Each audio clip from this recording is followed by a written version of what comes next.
Thank you, Mr. Chairman. I believe that the president of this district council should be a carpenter. How can you talk to somebody who is not a carpenter about your problems? Let's face it. If he's not a carpenter, how can you tell him about the drywall? How can you tell him about the ceilings? How can you tell him about stretch wall? And go on and go on and go on. Do you guys want to outsource this district council? No. You want a carpenter to run it. Do you want a politician to run this district council? A wannabe politician? Do you want to outsource this district council? No. A carpenter is the president of this district council, and a carpenter will be the president of this district council. Thank you.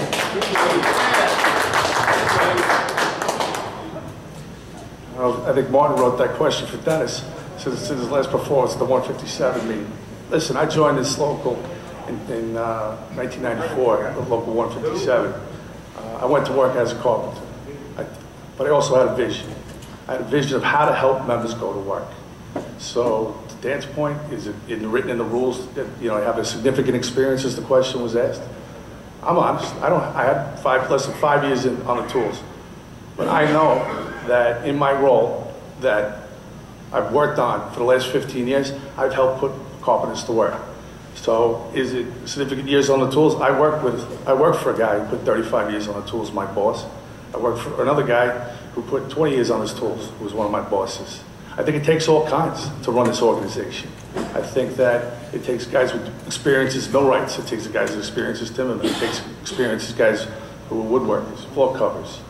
So I think there was gun debate, but I think I would represent carpenters, like my father, who's a retired member. I grew up with this my whole life, and I think that I would represent you not only because I feel your pain, but because I can help you go to work. Thank you.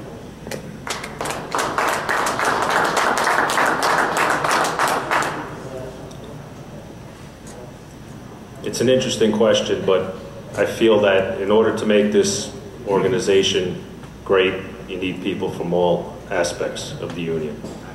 I'm not going to knock somebody for their time on the tools. If Steve feels that this question was geared towards him, I'm going to applaud him on what he's done with the political action. Do I feel, yes, you should have experience on the tools? Yes. But again, I'm not here to knock anybody or disrespect any of my brothers and sisters in this union. I think everybody has something to offer, and I'm going to leave it at that. So thank you.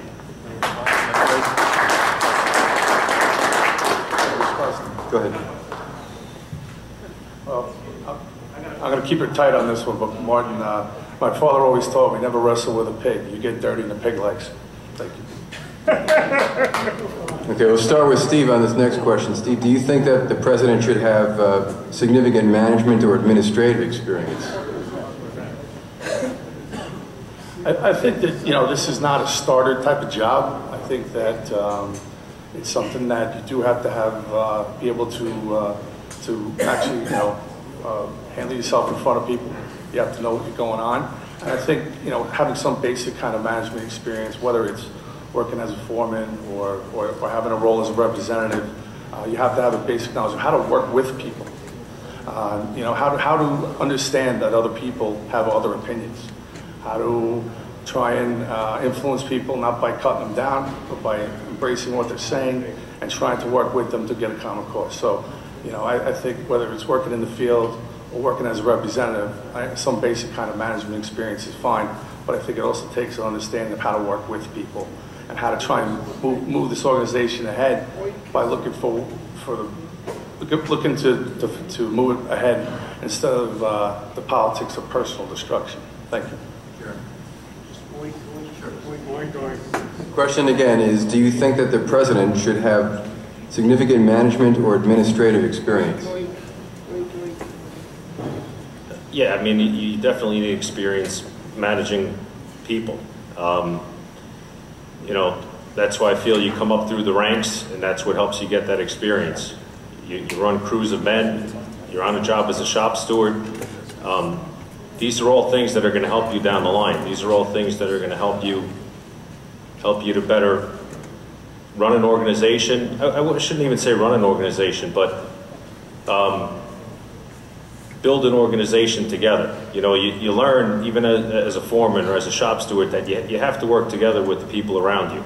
So I think, yes, I think it's important that you come up, you know, learning how to work with people, learning how to manage, and it's, listen, you're still going to learn as you go. You know what I mean? You're still going to learn. You become the president of district council. If you think you're going to go in there and you're going to know everything that has to be done, you're dead wrong. And if you think that any one of us goes in there, we're going to have every answer, I don't see it. I mean, maybe these guys are, you know, have all the answers, but I sure as hell don't. I definitely think you do need some experience to step into the role.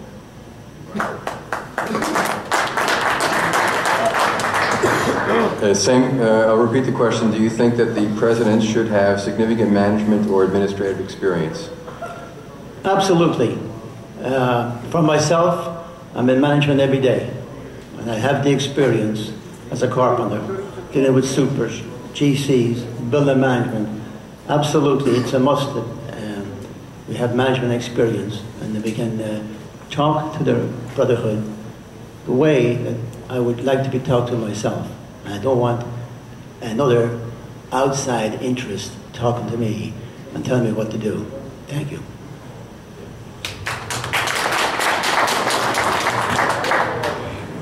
Significant management experience, it definitely help. But the number one thing is that the president needs to know the rules and when they're applied. I've worked jobs, I've managed things, I've managed my own jobs, but the primary thing that the president needs to know is the rules. Because if he doesn't know the rules, he's not going to know how to run the meeting, he's not going to know when to take the motions or not take the motions, he's not going to know what needs to be done. Primary thing is knowing the rules, but management experience definitely helps. Response?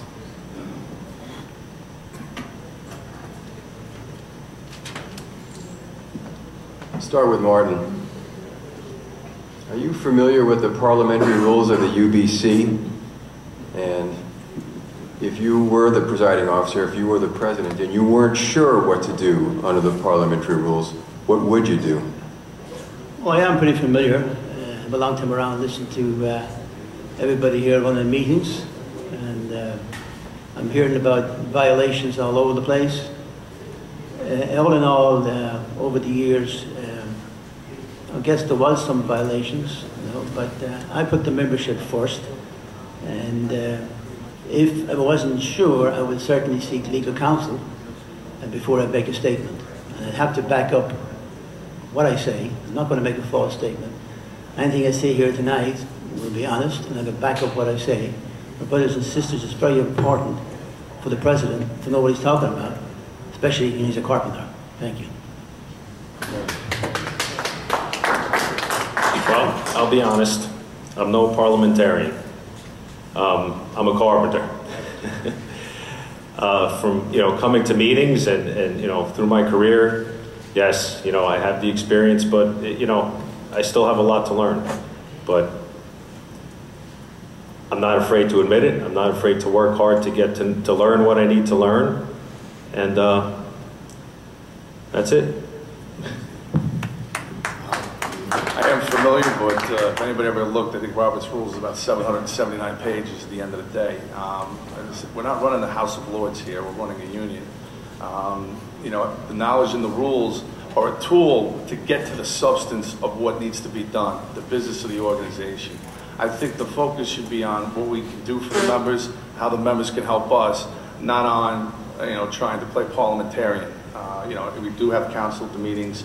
I think that we've been caught up in small issues. You know, we've been hammering the mouse while the elephant walks by. We got big issues outside, and we need to focus these meetings on substantive dialogue, on trying to accomplish things and hearing ideas versus complaints and parliamentary fights. You know, having the rules are there to allow for a civil discourse on the substance that needs to be accomplished.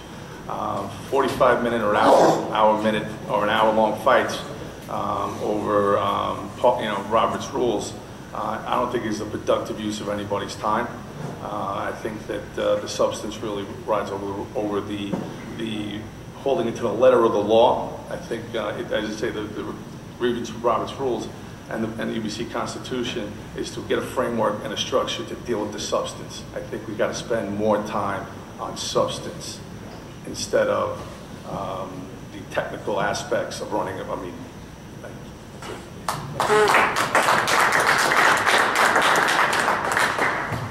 Can we read again? Are you familiar with the parliamentary rules of the UBC? And if you weren't sure what to do on a question of order, what would you do? Yes, I am familiar, and if I had a question, all you have to do is look to your UBC Constitution. It's in the back. And I just want to respond to that. We want to have substance at the meetings. I agree with that. But if we don't know if we don't know the rules, and we're making expenditures in the tens, if not hundreds of thousands of dollars, and they weren't properly approved, the feds are going to come in. The UBC might come in. If we don't follow our own rules, particularly with large expenses and important issues, we will lose everything we have. It will be taken from us, either from the U.S. government or from a Karen. I do not want either to happen. We need to know the rules, and we don't need to spend 45 minutes debating Robert's Rules of Order if we knew them. At the very least, we need to know the rules in the back of the UBC Constitution. And anything not provided there, then we go to Robert's Rules. But 99% of cases are going to be covered in that. I would like specifically to get a response from each of you as to a scenario where a great majority of the members from the floor are screaming that you're wrong. You just made a wrong decision. Marty, what are you going to do? Well, if I make a wrong decision, I'm always open to negotiations. I'm very good at negotiations, so I'll negotiate it with you and I'll see where the problem is, where it lies, and what I did was wrong. If it was wrong, I have no problem admitting it. I have no problem to retract it. I would hope not to be wrong. I said earlier that I would seek legal counsel if any statement I would make, and I would hope to satisfy your opinion.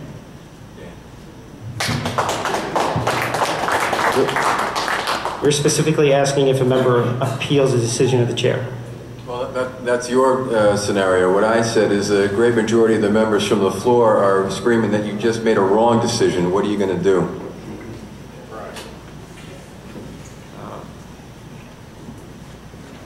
I guess I'd have to ask a member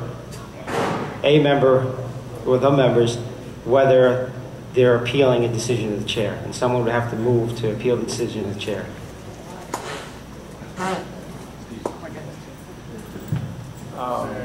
Well, first of all, you would if they're yelling and screaming from the floor, you have to get order. Once you get order, you would then call a question on if they had anything on the question.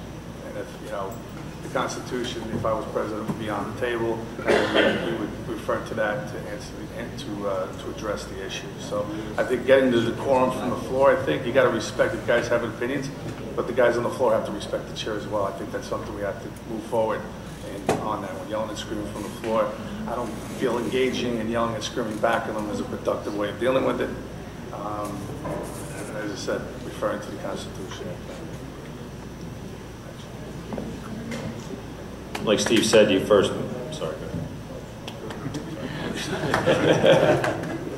Sorry.